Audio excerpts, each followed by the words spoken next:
So how are you feeling? Dr. Shapiro's pencil hovers over the CDC risk evaluation form clamped to her clipboard. Pretty good.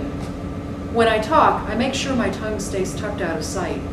I smile at her in a way that I hope looks friendly and not like I'm baring my teeth. The exam room mirror reflects the back of the good doctor's head. Part of me wishes the silver glass were angled so I could check my expression. The rest of me is relieved that I can't see myself. Nothing existed before this. The present and recent past keep blurring together in my mind, but I've learned to take a moment before I reply to questions, speak a little more slowly to give myself the chance to sort things out before I utter something that might sound abnormal. My waking world seems to have been taken apart and put back together so that everything is just slightly off, the geometries of reality deranged. Most of my memories before the virus are as insubstantial as dreams. The strongest of them feel like borrowed clothing. The sweet snap of peas fresh from my garden, the thud of the bass from the huge speakers, and the crush of hot perfumed bodies against mine at the club.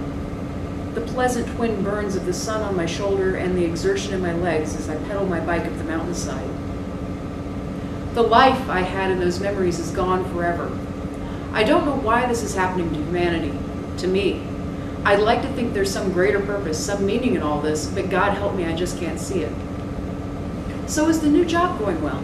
Are you able to sleep? My doctor shines a penlight in my eyes and nostrils and marks off a couple of boxes. Thankfully, she doesn't ask to see my tongue. It's the same set of questions every week. I'd have to be pretty far gone to answer badly and get myself quarantined. The endless doctor visits wear down other type 3s, but I hang on to the belief that someday there might be actual help for me here. I nod. It's fine. I have blackout curtains. Sleep's not a problem. They seem pretty happy with my work. My new supervisor is a friendly guy, but he always has an excuse for why he can't meet with me in person, preferring to call me on his cell phone for our weekly chats. I used to bounce from building to building, repairing computers, spending equal amounts of time swapping gossip and hardware. After I got out of the hospital, I went on the graveyard shift in the company's cold network operations center. These nights, I'm mostly raising processes from the dead, watching endless scrolling green text on cryptic black screens. I'm pretty sure the company discreetly advised my quiet coworkers to carry tasers and mace, just in case. Do you feel that you're able to see your old friends and family often enough? Dr. Shapiro asks. Sure, I lie. We meet online for games and we talk and vent. It's fun.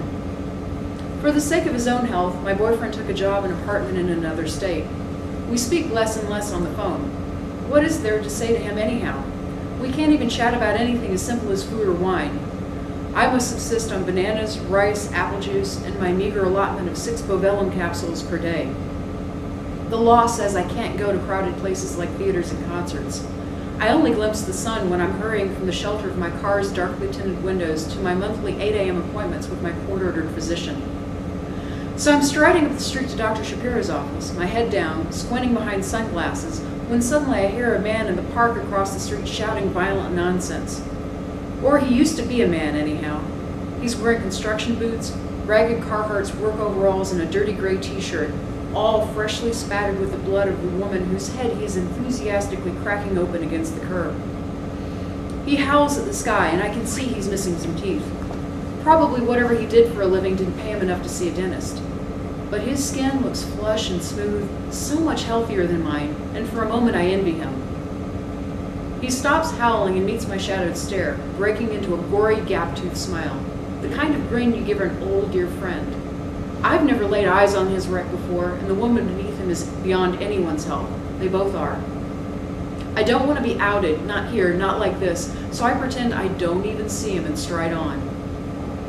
A few seconds later, I hear the spat of rifle fire and the thud of a meaty body hitting the pavement, and I know the SWAT team just took out ragged Carhartts. They're never far away, not in this part of town. And once they've taken out one type 3, they don't need much excuse to kill another, even if you're just trying to see your doctor like a good citizen. Oh God, a lady says. She and another 40-ish woman are standing in the doorway of an art gallery, staring horrified at the scene behind me. They're both wearing silk dresses and lots of handmade jewelry. That's the 3rd one this month. If this keeps up, we'll have to close. The other woman shakes her head, looking gray-faced. Nobody will want to come here. The whole downtown will die, not just us. The theaters, the museums, churches, everything. I heard something on NPR about a new type of gel to keep the virus from spreading, the woman replies, sounding hopeful. I keep moving. Her voice fades away. People still talk about contagion control as if it matters, as if masks and sanitizers and prayers can stop the future. The truth is, unless you've been living in some isolated Tibetan monastery, you've already been exposed to polymorphic viral gastroencephalitis. Maybe it gave you a bit of a headache and some nausea, but after a few days bed rest, you're going out for Thai again. Congratulations, you're type 1 and you probably don't even know it. But maybe the headache turned into the worst you've ever had, and you started vomiting up blood and then your stomach lining, and when you came out of the hospital, you lost the ability to digest most foods and to make certain proteins. And in the absence of those proteins, your body has trouble growing and healing. The enzymes your DNA uses to repair itself just don't work very well anymore. Sunlight is no longer your friend. Neither are X-rays.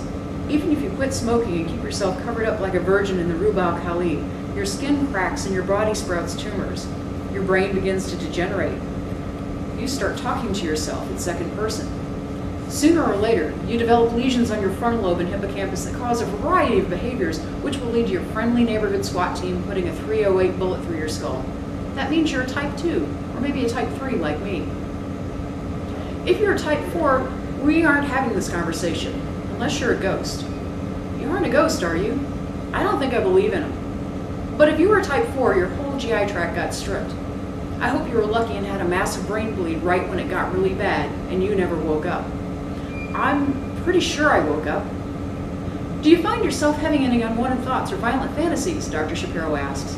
Of course not. I tried to sound mildly indignant. There's one upside if it can be called that. If you live past all the pain and vomiting, the symptoms of your chronic disease can be alleviated if you consume sufficient daily quantities of one of a couple of raw protein sources. If the best protein source for you is fresh human blood, congratulations, you're a type 2. Provided you have a fat bank account or decent health insurance, or are quick with a razor and fast on your feet, you can resume puberty or your athletic career. Watch out for HIV, it's a killer. If, however, the best source for you comes from sweet custard-like brains, you are a type 3. Your situation is much more problematic and expensive. You better have a wealthy family or truly excellent insurance, or mob connections. Otherwise, sooner or later, you end up trying to crack open somebody's skull in public. The only question then is if you get that one moment of true gustatory bliss right before you die. I have excellent health insurance. There's no bliss for me. What I and every other upstanding, gainfully employed, fully covered type 3 citizen gets is an allotment of refrigerated capsules containing an unappetizing gray paste. Mostly it's cow brains and antioxidant vitamins with just the barest hint of pureed cadaver white matter. It's enough to keep your skin and brains from ulcerating. It's enough to keep your nose from rotting off. It's enough to help you think clearly enough to function at your average white-collar job. It is not enough to keep you from constantly wishing you could taste the real thing. I was wondering about something, I say, as Dr. Shapiro begins to copy the contents of her survey into the exam room computer. She stops typing and gives me a wary smile. Yes, what is it? My medication. I feel okay, you know, but I think I could feel better. If I could have a little more. I'm choosing my words as carefully as possible. My tongue feels thick, twitchy. I can't talk about the cravings I'm feeling. I can't mention wanting more energy because nobody in charge wants somebody like me feeling energetic. I wonder if there's a sniper watching from behind the mirror on the wall. Has he tightened his grip on his rifle? Are gas canisters waiting to blow in the air conditioner vent above me? My skin itches in dread anticipation. Dr. Shapiro hedges. Well, I know there's been a shortage of raw materials these days. I swallow down my impatience and worry. The capsules are 98% cow brains, for God's sakes. Probably they can squeeze a single human brain for thousands of doses. I can't imagine the pharmaceutical companies are running short of anything. Could you check, just the same? Could you ask for me? I sound meek, pathetic, the opposite of hostile. That's good. She gives me a pitying look and sighs. The mirror doesn't explode in gunfire. Gas doesn't burst from the vents. I'll see what I can do, my doctor says. I try to believe she'll come through for me.